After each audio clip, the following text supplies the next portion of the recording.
चलो भाई बच्चों, तो बायोमोलिक्यूल्स में कल हमने क्या शुरू कर दिया था, एंजाइम शुरू कर दिया था, ठीक है ना। तो आज हम एंजाइम में आगे की तरफ बढ़ते हैं और देखते हैं क्या है। थोड़ा सा कल वाला ही हम देख लेते हैं यहाँ पर पोर्शन। तो एंजाइम क्या होते हैं भाई, एंजाइम होते हैं बायोकैटलिस्ट। बायोकैटलिस्ट बोले तो जो केवल और केवल कहाँ मिलेंगे, लिविंग ऑर्गेनिज्म में देखने मिलते हैं। और कैटलिस्ट का मतलब होता है जो रेट ऑफ रिएक्शन को क्या कर दे, इंक्रीज कर दे, ठीक है। सेकंड आता है इंक्रीज करते हैं रेट ऑफ रिएक्शन। आरओआर का मतलब क्या है, रेट ऑफ रिएक्शन को इंक्रीज करेंगे। कैसे इंक्रीज करेंगे, एक्टिवेशन एनर्जी को डिक्रीज करके। क्या होती है एक्टिवेशन एनर्जी, आगे बताऊंगा, don't worry about it.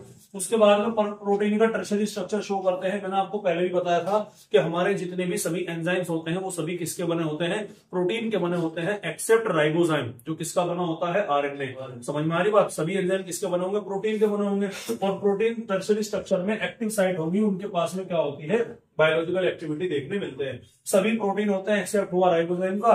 Sensitive होंगे टेम्परेचर और पीएच को लेकर के। बताया था टर्शरी स्ट्रक्चर ऑफ प्रोटीन में अगर आपने टेम्परेचर बढ़ा दिया तो एंजाइम यानी कि प्रोटीन क्या हो जाता है, वो डीनेचर्ड हो जाएगा। दैट मींस कि उसकी बायोलॉजिकल एक्टिविटी लॉस हो जाती है, ठीक है। ऑप्टिमम टेम्परेचर 20 से 30 डिग्री का होता है एंजाइम का काम करने का, ठीक है। लेकिन ये फिक्स नहीं होता, वेरी करता है अकॉर्डिंग टू सिचुएशन। कुछ एंजाइम ऐसे हैं जो ठंड में काम करते हैं, लो टेम्परेचर पे काम करेंगे। कुछ ऐसे हैं जो हाई टेम्परेचर पे काम करेंगे, ठीक है।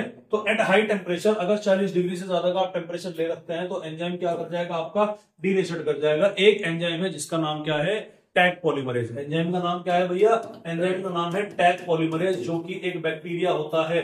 बैक्टीरिया का नाम होता है थर्मस एक्वेटिकस। क्या होता है भैया, थर्मस एक्वेटिकस। ये बैक्टीरिया की खूबी क्या है, ये बैक्टीरिया हॉट वाटर स्प्रिंग के अंदर मिलता है। गर्म पानी के जो झरने होते हैं, गर्म पानी की जो झीलें होती हैं, उनके अंदर उबलता हुआ पानी वोल्केनो ये वहां पर देखने मिलता है। तो हंड्रेड्स ऑफ डिग्री सेंटीग्रेड पर भी एंजाइम क्या नहीं करते, डीनेचर्ड नहीं करते। बेसिकली क्या करते हैं, डीएनए पॉलीमरेज में हेल्प करते हैं। आगे समझ में आएगा कि क्या है। और एंजाइम आर हाईली स्पेसिफिक। ऐसा नहीं है कि भैया के एंजाइम को हमने पकड़ा तो इस काम पे लगा दिया, इसको पकड़ा इस काम पे, नहीं। हर एंजाइम का अपना अपना काम बटा हुआ है। और इसका अंदाजा आप इसी बात से लगा सकते हैं कि एक प्रोसेस होता है, प्रोसेस का नाम है ग्लाइकोलाइसिस। क्या नाम है भाई, ग्लाइकोलाइसिस। तो ग्लाइकोलाइसिस एक मल्टी स्टेप प्रोसेस होता है, उसमें हर स्टेप के लिए अलग एंजाइम यहाँ पर इन्वॉल्व होता है। ऐसा हो ही नहीं सकता कि आप किसी स्टेप का एंजाइम कहीं पर लगा दो। समझ में आ रही बात आपके। तो इसीलिए क्या होते हैं, हाईली स्पेसिफिक होते हैं। एक केमिकल रिएक्शन में ए से बी में अगर कन्वर्जन हो रहा है तो बी हमारा प्रोडक्ट होगा। और केमिस्ट्री में ए को हम क्या बोलते हैं, रिएक्टेंट बोलेंगे, लेकिन बायोलॉजी में उसे क्या बोला जाएगा, सबस्ट्रेट। सब्सटेंस नहीं बेटा, सबस्ट्रेट बोला जाएगा, ठीक है। क्लियर है, हमारी बात से तो पढ़ के बता रहा, कोई बात नहीं। टेम्परेचर के बारे में मैंने आपको बताया था कल, क्या बताया था टेम्परेचर के बारे में, कि हर 10 डिग्री का टेम्परेचर अगर आप बढ़ाओगे तो रेट क्या हो जाएगी, डबल हो जाएगी। और 10 डिग्री का टेम्परेचर घटाओगे तो रेट क्या हो जाएगी, हाफ हो जाएगी। ये कल आपको मैंने बताया था। और इसी वैल्यू को हम क्या बोलते हैं बेटा, Q10 वैल्यू, यानी कि टेम्परेचर कोफिशिएंट के नाम से इसको हम जानते हैं, ठीक है भाई। अब एंजाइम क्या करता है, एंजाइम करता है रेट ऑफ रिएक्शन को बढ़ा देता है। एक एग्जांपल यहां पर दिया था मैंने आपको, वो एग्जांपल क्या था कि कार्बन डाइऑक्साइड और वाटर किसके अंदर कन्वर्ट होता है, कार्बोनिक एसिड के अंदर कन्वर्ट होता है। कब, जब कार्बन डाइऑक्साइड का ट्रांसपोर्ट होता है बाइकार्बोनेट्स की फॉर्म में। समझ में आ रही बात। तो जो बाइकार्बोनेट्स होते हैं आपके, वो कार्बन डाइऑक्साइड को कैरी करते हैं। 70% कार्बन डाइऑक्साइड वो कैरी कर लेते हैं। तो अगर ये काम मैं एंजाइम की एब्सेंस में कर देता हूं, एंजाइम की एब्सेंस में कर देता हूं, तो 1 घंटे में कुल कितने मॉलिक्यूल बनेंगे कार्बोनिक एसिड का, 200। लेकिन अगर मैंने यहां पर एक एंजाइम जिसका नाम क्या है, जिसका नाम है कार्बोनिक एनहाइड्रेज। क्या नाम है भाई एंजाइम का, कार्बोनिक एनहाइड्रेज। अगर मैं ये एंजाइम यहां पर लेकर के रखता हूं तो 1 सेकंड में कितने मॉलिक्यूल बनेंगे, 6 लाख मॉलिक्यूल बनेंगे। यानी कि लाखों गुना स्पीड यहां पर क्या हो जाती है बेटा, इंक्रीज हो जाती है। समझ में आ रही बात। तो ये इस बात को बताने की कोशिश कर रहा है कि एंजाइम कितने ज्यादा रेट ऑफ रिएक्शन को मतलब इंक्रीज कर सकते हैं। समझ में आ रही बात। उसके बाद में नेचर ऑफ एंजाइम एक्शन के बारे में भी बात कर ली थी। मैंने आपको बताया था लोकेंट की हाइपोथेसिस बताया था। जैसे चाबी और ताला होता है, ठीक है। अब ताले पर कोई भी चाबी नहीं लगा सकते आप। एक चाबी क्या होगी, फिक्स होगी। समझ में आ रही बात। तो ऐसे ही क्या बनेगा, ऐसा होगा। अब ध्यान सुनिएगा, एक चाबी है, चाबी के ऊपर कुछ गड्ढे बने हुए हैं, उसी टाइप के गड्ढे पर्टिकुलर ताले के अंदर बने हुए, वो चाबी और वो ताला, ठीक है। तो आप ये मान करके चलिएगा कि आपकी जो आपका वो बेसिकली क्या बोलते हैं, आपका जो वो है ताला है, वो क्या हो गया, वो आपका एंजाइम हो गया, ठीक है। आपने चाबी ली, चाबी उसके अंदर लगा दी, चाबी क्या हो गया, सबस्ट्रेट हो गया। तो चाबी और ताला जब आपने जस्ट लगाया है तो वो क्या बनेगा, वो बनेगा एंजाइम और सबस्ट्रेट कॉम्प्लेक्स। समझ में आ रही बात, अभी ताला नहीं खुला, क्या बना वो एंजाइम और सबस्ट्रेट कॉम्प्लेक्स बना। अरे बन गया कि नहीं बन गया, क्लियर है। उसके बाद में आपने ताला क्या करना कर दिया, घुमाना शुरू कर दिया, चाबी घुमाना शुरू कर दिया। अब वो सबस्ट्रेट से ताला जो बंद था अब वो खुलने की तरफ को बढ़ेगा, तो जो सबस्ट्रेट है वो किसकी तरफ को कन्वर्ट होने लग रहा है, प्रोडक्ट की तरफ को कन्वर्ट होने लग रहा है। उसके बाद में क्या होगा, पूरा उसमें ताला खुल जाएगा, ताला खुलेगा, चाबी आपने अपनी अलग निकाल ली और ताला निकाल के आपने क्या कर दिया, अलग कर दिया। हालांकि आजकल ऐसे लोग आ रहे हैं ताला खुलेगा हम चाबी नहीं निकाल सकते, ठीक है, लेकिन फिर भी क्या रखना, ध्यान रखना। क्या हुआ, अच्छा नहीं स्क्रीन ब्लैक हो जाती है, कोई इशू नहीं है, वो रिकॉर्ड करता है लगातार, ठीक है। इसीलिए इसे हम क्या बोलते हैं, इंड्यूस्ड फिट मॉडल के बाद बोलते हैं एंजाइम किसी भी केमिकल रिएक्शन में कंज्यूम नहीं होता, वो अपना काम कराएगा, वापस आएगा, अगले साइकिल क्या कर देगा भाई, चालू कर देगा, ठीक है। और एंजाइम के ऊपर जो एक्टिव साइट होती है, एक्टिव साइट बोले तो कुछ उसमें पॉकेट के समान, लेफ्ट के समान कुछ गड्ढे होते हैं, उन गड्ढों पर जाकर सबस्ट्रेट फिट बैठेगा, तो वो आपको क्या रखना है, उसे एक्टिव साइट बोलते हैं। और इसी पर आकर सबस्ट्रेट क्या करेगा, बाइंड करेगा। मैंने बताया था कि एंजाइम क्या करेगा, दिख भी रहा होगा, शायद नहीं दिख रहा तो बता देता हूं, ये लिखा है एंजाइम प्लस सबस्ट्रेट। एंजाइम के साथ में आकर कौन जुड़ेगा, सबस्ट्रेट जुड़ेगा। ऐसे समझिएगा कि जैसे तुम्हारा ये क्या है, ये तुम्हारा है भैया एंजाइम, ये क्या है भैया आपका, ये आपका एंजाइम हो गया, कोई दिक्कत वाली बात। ये आपका क्या हो गया भैया, ये आपका हो गया यहाँ पर सबस्ट्रेट हो गया, ठीक है। तो ये एंजाइम है, ये सबस्ट्रेट है, एंजाइम सबस्ट्रेट आपस में आएगा, क्या बनाएगा, एंजाइम सबस्ट्रेट कॉम्प्लेक्स। यानी कि आपका ये तो ऐसे का ऐसे ही आ गया, ठीक है। और ये सबस्ट्रेट कहां फिट हो गया, इसके अंदर, इसके अंदर आकर के आपका सबस्ट्रेट फिट हो गया, कोई दिक्कत वाली बात। ये क्या बना, enzyme substrate complex. Enzyme substrate complex जो है वो अब एंजाइम प्रोडक्ट, यानी कि सबस्ट्रेट की शेप, इसका साइज, इसकी चीजें चेंज होगी, एंजाइम का एज इट इज रहेगा, है भाई, एंजाइम का एज इट इज है ना, ठीक है। अब सबस्ट्रेट की पोजीशन क्या है, सबस्ट्रेट की पोजीशन चेंज हो गई, वो क्या हो गई, वो आपके वो इस तरह से होने लगेगा, तो ये क्या हो गया, आपका एंजाइम प्रोडक्ट कॉम्प्लेक्स हो गया। और बाद में आपका जो प्रोडक्ट है जो आपने बनाया वो प्रोडक्ट अलग हो गया, और वापस जो आपका एंजाइम था वो यहीं पर क्या हो गया, काम में आ गया। समझ में आ रही बात। तो ये क्या है, आपके लोकेंट की हाइपोथेसिस था, इसको हमने यहाँ पर क्या कर लिया भाई, देख लिया। मैकेनिज्म क्या है, कैसे काम करता है सर, एंजाइम कम करता है एक्टिवेशन एनर्जी को, क्या करेगा भाई, लोअर करेगा, एक्टिवेशन एनर्जी को कम कर देगा। समझ में आ रही बात। अब एक्टिवेशन एनर्जी क्या है, बेसिकली ऐसी एनर्जी जो मॉलिक्यूल को एक्टिवेट करने में हेल्पफुल होगी। मतलब समझिएगा क्या है भाई, आपके पास में एक दीवार है, मिसाल के तौर पर क्या है भाई, एक दीवार, ध्यान सुनिए। इधर मान लो 50 लोग खड़े और उनको कहा गया इस दीवार की हाइट कितनी हो गई, मान लो 10 फीट की हो गई, कितनी हो गई, 10 फीट की।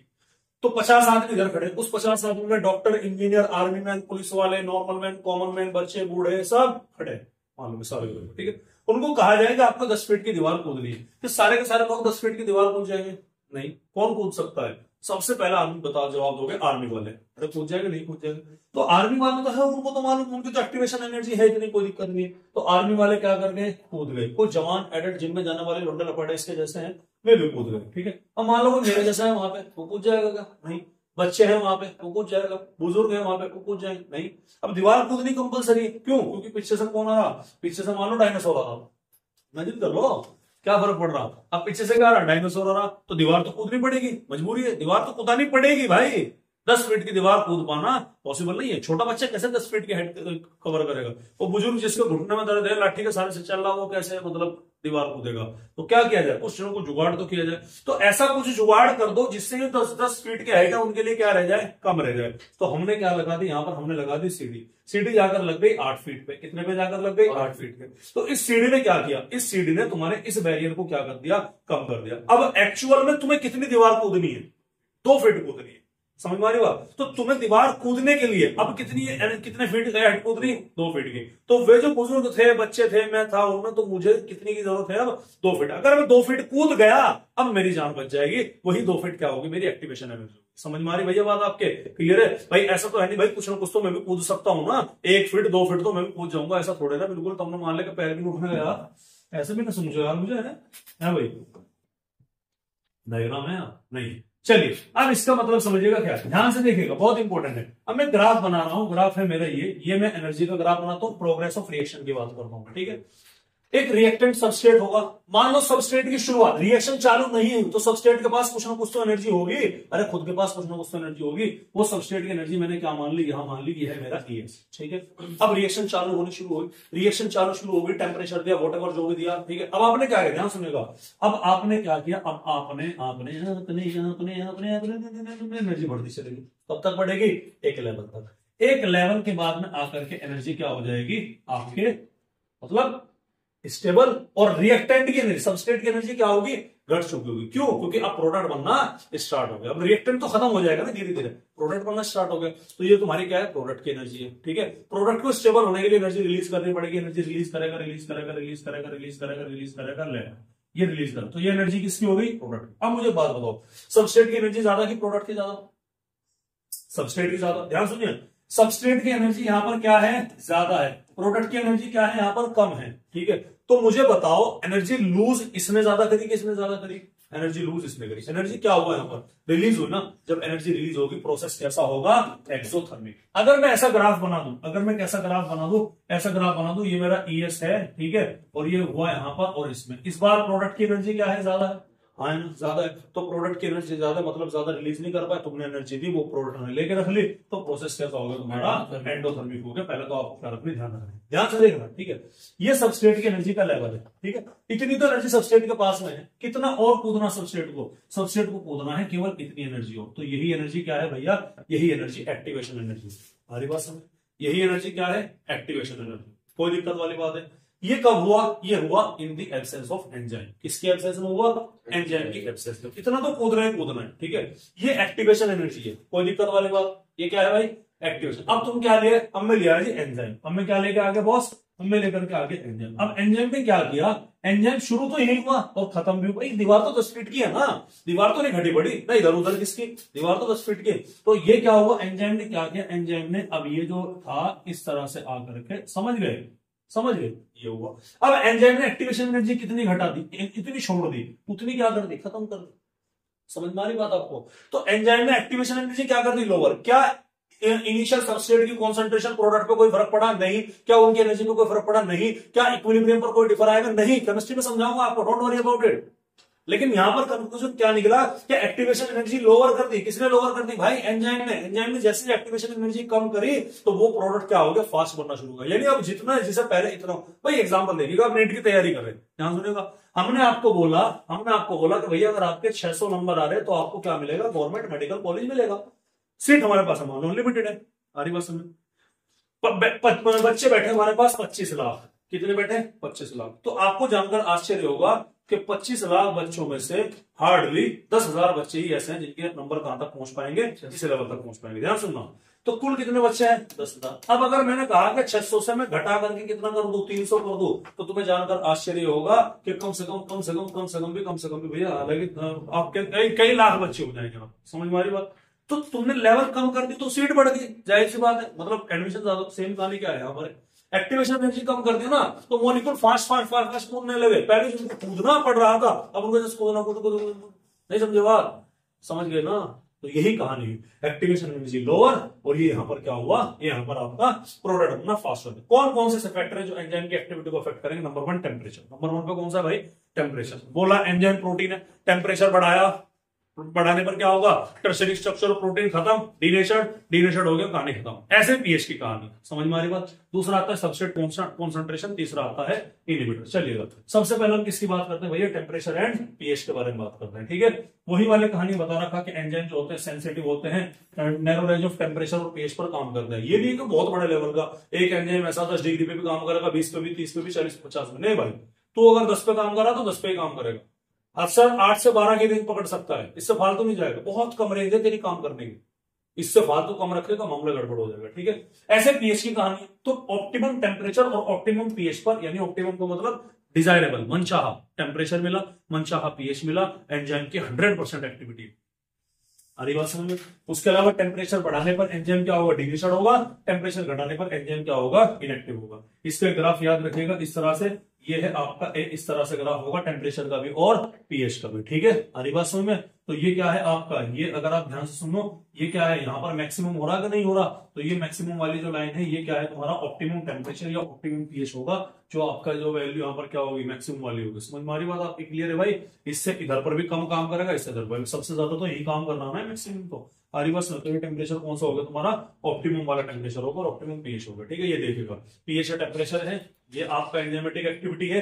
मैक्सिमम एक्टिविटी कहाँ आ रही है एंजाइम की, यहाँ आ रही है, और ये एक्टिविटी किस पॉइंट पर मिल रही है आकर, ये एक्टिविटी इस पॉइंट पर मिल रही है, तो ये पॉइंट कौन सा हो गया आपका, ऑप्टिमम टेम्परेचर एंड पीएच वाला हो गया। सेकंड आता है कॉन्सेंट्रेशन ऑफ सबस्ट्रेट। सेकंड क्या आता है भाई, कॉन्सेंट्रेशन ऑफ सबस्ट्रेट। अब इसको समझिएगा अब क्या है।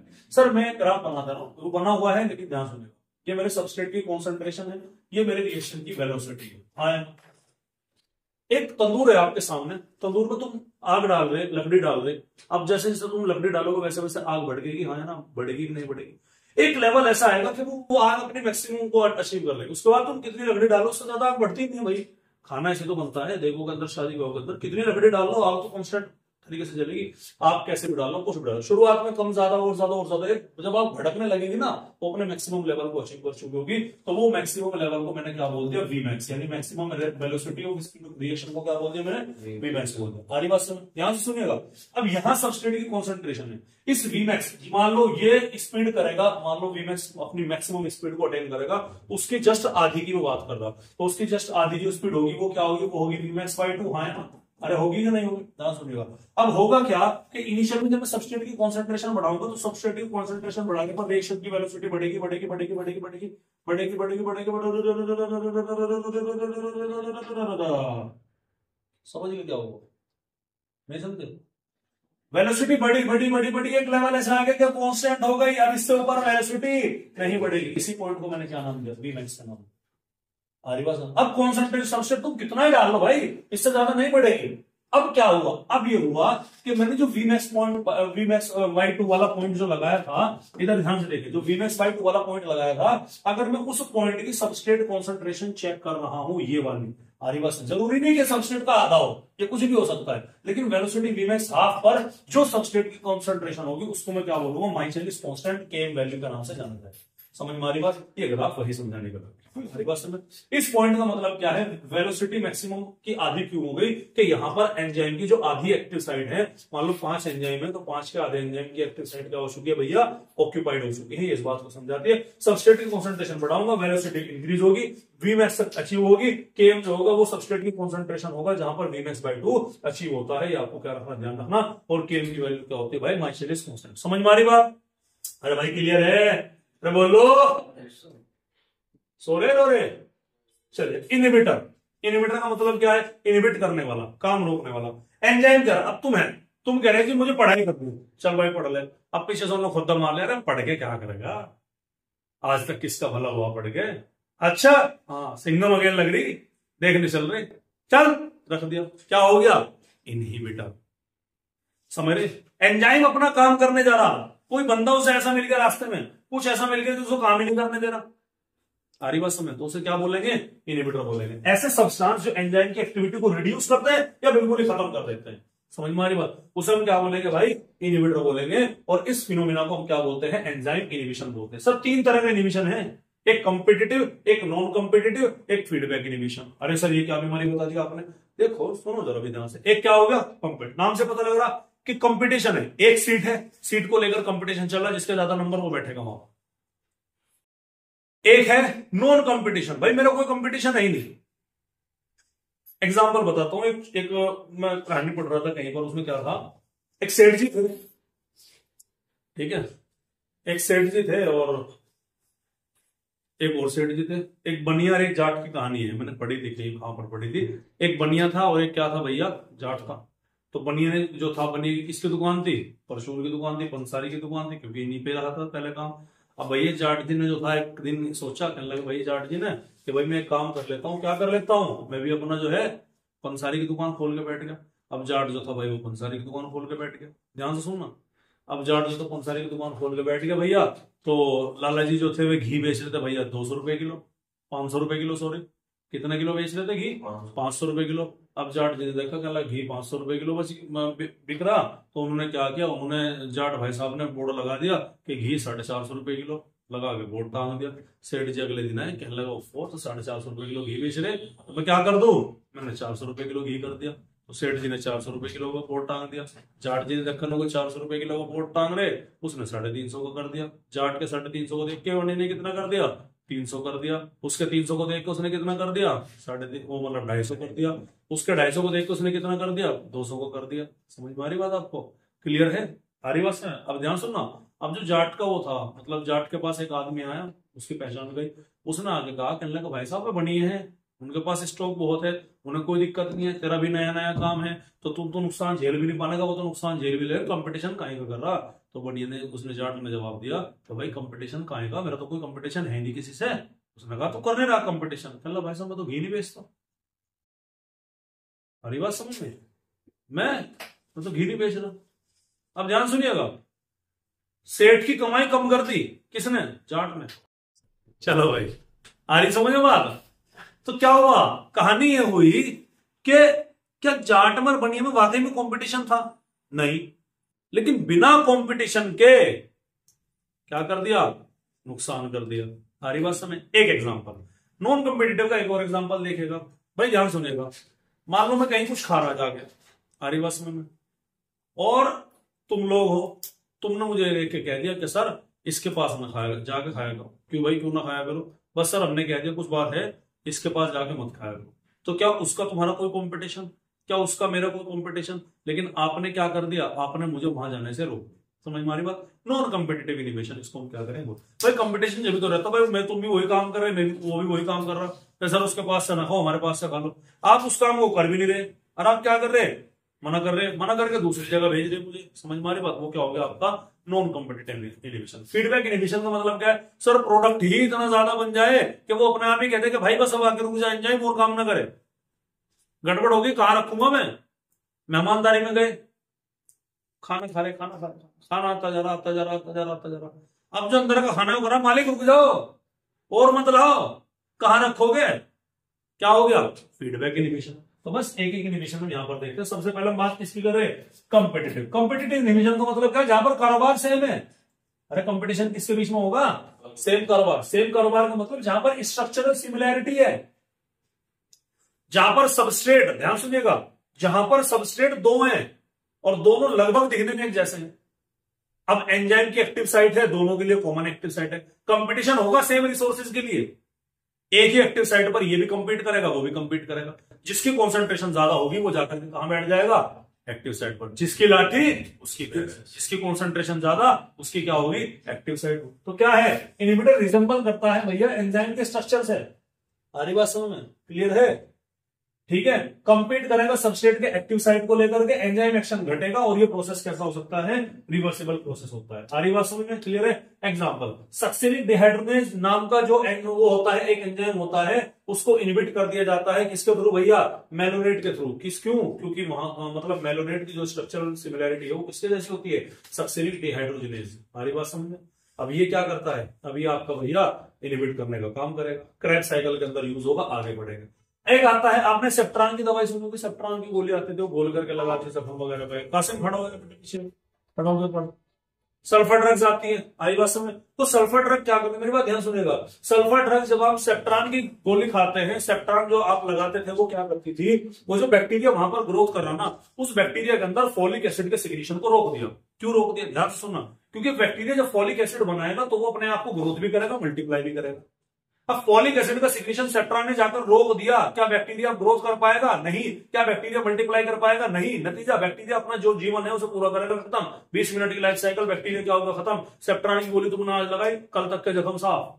जख्म साफ इन द सेंस काफी रिलीफ मिल जाता था 2-3 दिन में। सारी बात समझ में? तो क्या है भैया? सल्फर ड्रग्स है, इनहिबिट करके फॉलिक एसिड सिक्रीशन को किसके अंदर? बैक्टीरिया में, जिससे ग्रोथ और मल्टीप्लिकेशन बैक्टीरिया का ब्लॉक हो जाता है, बैक्टीरिया मर जाता है और बैक्टीरियल पैथोजन को कंट्रोल करने के लिए यूज होता है। ये लाइन एनसीईआरटी के अंदर है, लेकिन ये नहीं था एनसीईआरटी के अंदर। एनसीईआरटी के अंदर ये लिखा हुआ है वर्ड, उसी वर्ड का एक्सप्लेनेशन कहां है भाई?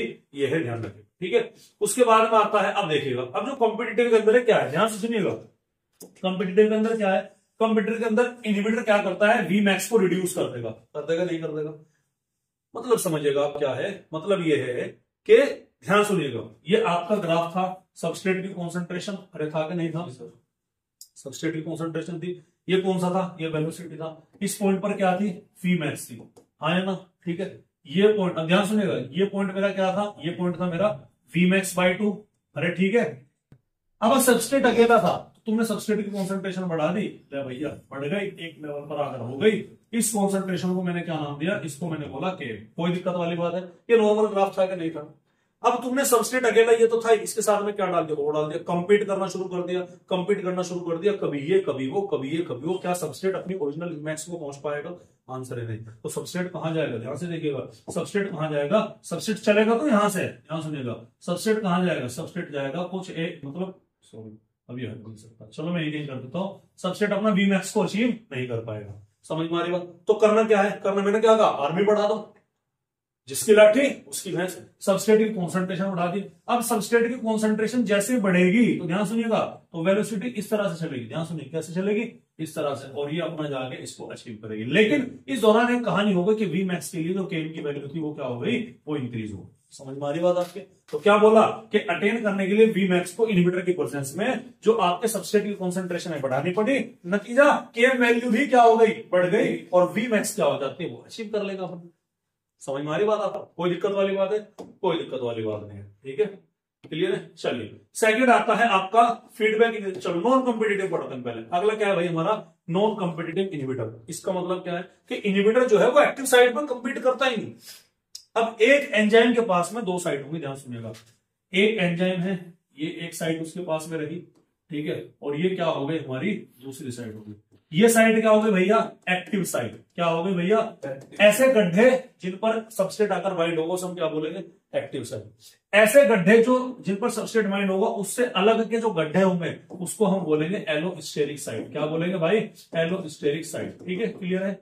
अब प्रॉब्लम ये है कि अगर एलोस्टेरिक साइड पर आकर कुछ जुड़ गया तो एक्टिव साइड की शेप गड़बड़ हो जाएगी, और शेप गड़बड़ हो गई तो क्या सबस्ट्रेट आकर के, क्या ताला इसमें आकर के लगेगा, नहीं लग पाएगा। तो ये सेम कहानी क्या हो यहां पर।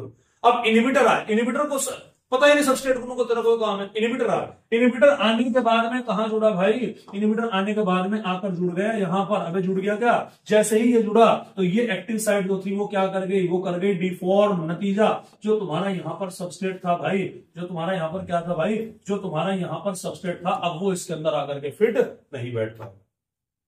तो मुझे एक बात बताओ, एलोस्टेरिक साइड पर इनहिबिटर के बाइंड होने से क्या हुआ, सबस्ट्रेट का जुड़ना ही बंद हो गया। अब क्या तुम सबस्ट्रेट बढ़ा करके वीमैक्स अचीव कर पाओगे क्या? अरे कोई फायदा ही नहीं भाई, जब सबस्ट्रेट जुड़ ही नहीं पाएगा तो क्या कितना बढ़ा लो क्या फर्क पड़ रहा, उसने तो सबस्ट्रेट के जुड़ने को ही बंद कर दिया। समझ में आ रही बात? तो इसका कभी भी क्या अचीव नहीं होगा, वीमैक्स कभी भी अचीव नहीं होगा। समझ में आ रही बात आपके भाई? अबे क्लियर है, कोई दिक्कत वाली बात, ठीक है। तो एलिस्टोरिक साइड एक्टिव साइड को डिफॉर्म करता है, सबस्ट्रेट नहीं जुड़ सकता, यूजुअली इरिवर्सिबल है, वीमैक्स कभी भी अचीव नहीं होगा, लगातार घटता चला जाएगा। Km जो है माइचेलिस कांस्टेंट की वैल्यू क्या रहेगी, यहाँ पर सेम रहेगी। सब्सटेंस कितना भी बढ़ा लो, जब बाइंड ही नहीं होगा तो क्या घंटा वीमैक्स अचीव होगा, ये लाइन याद रखनी है आपको, बहुत काम की बात है, ठीक है, क्वेश्चन में भी आ जाती है अक्सर करके, ठीक है। एग्जाम्पल है साइनाइड इनहिबिशन, साइनाइड पॉइजन का काम करता है। साइनाइड क्या करता है, साइटोक्रोम ऑक्सीडेशन, जो माइटोकॉन्ड्रिया के अंदर एस्पायरेशन का प्रोसेस होता है उसको क्या कर देता है, उसको इनहिबिट कर देगा। साइटोक्रोम ऑक्सीडेशन ही नहीं होगा तो एटीपी बनने में समस्या खड़ी हो जाएगी बॉस, एटीपी नहीं मिलेगी, बॉडी को एनर्जी नहीं मिलेगी, टाइम इरिवर्सिबल। समझ में आ रही बात? तो ये क्या रखना है भाई आपको, ये आपको ध्यान रखना है। तीसरा आता है फीडबैकिनिज्म। फीडबैक बोलते हैं प्रोडक्टिव, वही वाली कहानी है कि प्रोडक्ट खुद कह रहा है कि भाई एंजाइम रुक जा और काम मत कर। जैसे ग्लूकोज 6 फॉस्फेट के अंदर कन्वर्ट हुआ, ग्लाइकोलाइसिस का फर्स्ट स्टेप है, उसको काम करता है हेक्सोकाइनेज, एटीपी एंजाइम की प्रेजेंस में करेगा, ठीक है। एटीपी अलग है, ये हेक्सोकाइनेज अलग है, एक साथ लिखा गया। अब जब ग्लूकोज 6 फॉस्फेट की कॉन्सेंट्रेशन ज्यादा बढ़ जाएगी तो ये ग्लूकोज 6 फॉस्फेट क्या करेगा, हेक्सोकाइनेज की एलोस्टेरिक साइड पर जाकर जुड़ गया, एलोस्टेरिक साइड पर जाकर जुड़ा। अब आगे हेक्सोकाइनेज ग्लूकोज को अपने ऊपर नहीं जोड़ पाएगा, तो प्रोडक्ट ने ही क्या काम कर दिया, इनहिबिशन का काम कर दिया, इसीलिए इसको हम क्या बोलते हैं, फीडबैक इनहिबिशन के नाम से जाना जाता है। अरे कोई दिक्कत वाली बात है।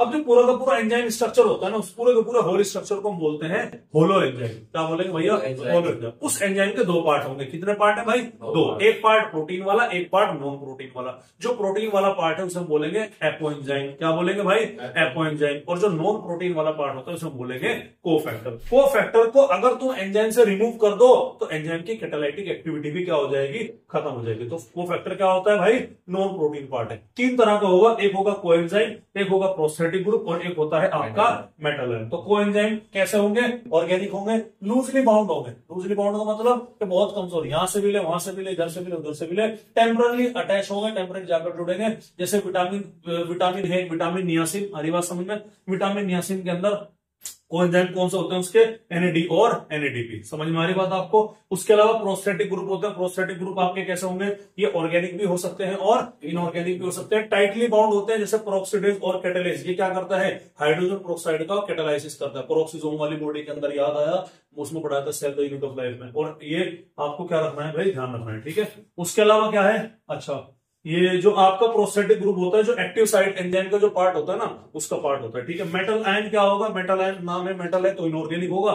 इनऑर्गेनिक होगा तो ये जो आपका एक्टिव साइट की जो साइड चेन होगी उससे कोऑर्डिनेट बॉन्ड बनाएगा और एट द सेम टाइम वो सबस्ट्रेट से बॉन्ड बना लेगा। यानी कि मेटल आयन क्या करेगा, इसका भी हाथ पकड़ लेगा और इसका भी हाथ पकड़ लेगा, सबस्ट्रेट को भी पकड़ लेगा और एंजाइम को पकड़ लेगा, पकड़ के जोड़ने में मदद कर देगा। समझ में आ रही बात आपको। जैसे जिंक जो है वो कार्बोक्सीपेप्टिडेज एंजाइम के नाम के लिए क्या होता है, वो कोफैक्टर के तौर पर बेटा काम करता है। अब एंजाइम की क्लासिफिकेशन की बात करते हैं। एंजाइम को हम 6 क्लास में क्लासिफाई कर सकते हैं। कितनी क्लास में भैया, 6 क्लास में। एक लाइन याद रखनी है, on the hill love is life. आई बात समझ में। पहाड़ी पर क्या है भैया, जीवन ही क्या है, वो सॉरी प्यार ही जीवन है। कहां पर, पहाड़ पर। समझ में आ रही बात। ऐसी लाइन तो याद रख लोगे, नहीं रख लोगे, देखो कह रहा यस सर, और चीज इसकी यस सर निकली, इसमें निकल गई। On the hill love is life, ठीक है। तो याद रखिएगा ये आपकी 6 क्लास है, OTHLIL, आ रही बात समझ में, ठीक है। O for oxidoreductase, T for transferase, H for hydrolase, L for